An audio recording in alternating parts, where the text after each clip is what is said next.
Hi there, Pastor Josh here. Back in the Victorian times, there was a well-known phrase that you would find engraved in jewelry, done in cross-stitch and on paintings, and even written on people's tombstones. And the phrase was a Latin phrase which meant, remember your death, or remember you will die. Now, compare that to a phrase that was popular a few years ago here in North America, YOLO, which stood for you only live once.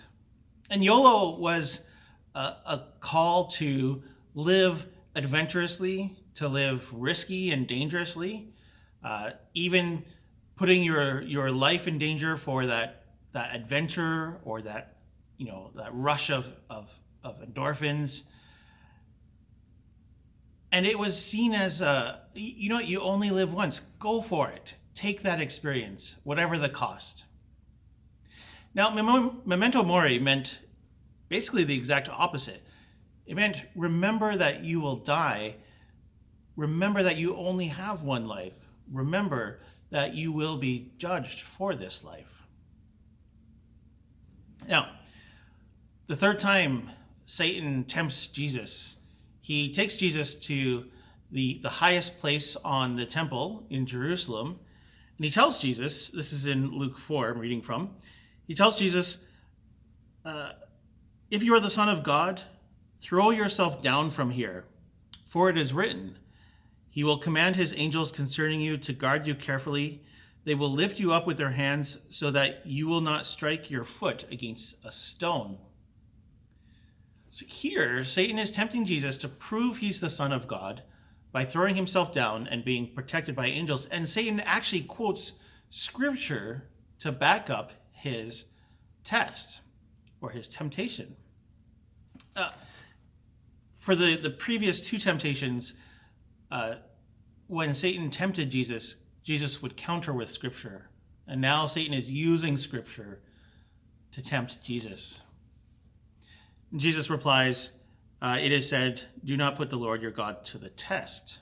And then the devil, he gives up at that time and comes back to tempt Jesus again later. The temptation for us is similar to the temptation that the devil gave to Jesus. A little bit different though. The temptation isn't that, if we jump off, God will, like if I jumped off the roof of the church, that God will protect me. Well, for one, I'm not the Messiah. But I think what the temptation that we face today by the devil is the temptation to not think about our death, to think about this life, to focus on the here and now, very much in the spirit of YOLO. Now, I think this feeling that we'll live forever, often as we get older, we see our deaths coming up. And this feeling of living forever, we attribute to the young. They don't think about the future because, they'll think they'll live forever.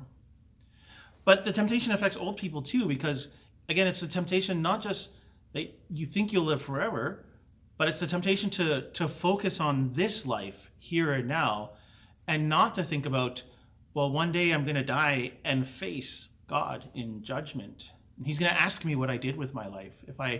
If I wasted it on trivial worldly pursuits, or if I gave it in service to him. Throughout Scripture, there's verses that call us to remember our deaths. And mainly in Psalms and Ecclesiastes I could find them. And I want to read one for you from Psalm 39. It's verse 4. The psalmist says, show me, Lord, my life's end and the number of my days. Let me know how fleeting my life is.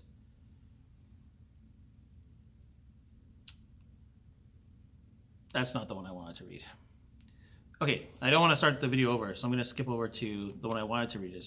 So here, though, in Psalm 39, David asks God to show him how fleeting his life is. And in the span of eternity, our lives really are fleeting.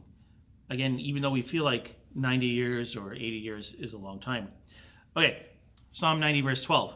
That's where I want to go. Teach us to number our days. That's the same kind of idea. Teach us to number our days. Teach us to count how many we probably have left, or to consider how we use our time. Teach us to number our days, that we may gain a heart of wisdom. So as we live in this world, with its triumphs and failures, with its joys and its tragedies and pains, as we live in this world, we need to keep one eye on the future. And I don't mean our future, our temporal future, but our eternal future. That we remember that one day we will, in fact, die, and not see that as a scary thing. As Christians, we don't need to fear death because Jesus conquered death and sin. We will live forevermore with him in eternity. Such an amazing future that awaits us. So we don't remember death to be afraid of it, or to try and wring out as much of this life as we can before we die, or even to take stupid risks, financial risks or physical risks, because, hey, you only live once. But to think about our future and how we spend our time now. Are we spending it on what's eternally valuable? Or are we spending it on trivial things which are useless or valueless in God's eyes? Well, that's it for me for today. God bless, and I'll see you soon.